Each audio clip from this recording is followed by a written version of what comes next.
শীতকালে গরম গরম ভাতের সঙ্গে ভর্তা খেতে দারুণ লাগে। চলুন তবে আজকে একটি মজার ভর্তা বানিয়ে নিই। তার জন্য নিয়ে নিয়েছি একটি বেগুন, একটি টমেটো ও 2-4টি কাঁচা লঙ্কা আর কয়েক কোয়া রসুন ভালো করে পুড়িয়ে নেব। কাঁচা লঙ্কা ও রসুনগুলো তাড়াতাড়ি পোড়ানো হয়ে যায়, ওইগুলোকে আগে তুলে নেব।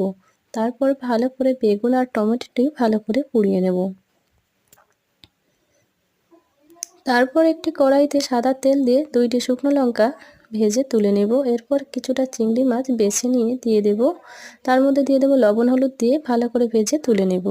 এরপর লবণ দিয়ে সমস্ত উপকরণ ভালো করে মেখে নেব। সবশেষে দিয়ে দেব উপর থেকে পেঁয়াজ কুচি আর কয়েকটি কুচোনা ধনেপাতা, সেটাও ভালো করে মিশিয়ে ছড়িয়ে দেব। তাহলে তৈরি হয়ে যাবে মজার একটি ভর্তা। আর উপর থেকে সরিষার তেল দিয়ে দেব। গরম ভাতে পরিবেশন করুন, দারুণ লাগবে। অবশ্যই একবার আপনারা বাড়িতে ট্রাই করতে পারেন।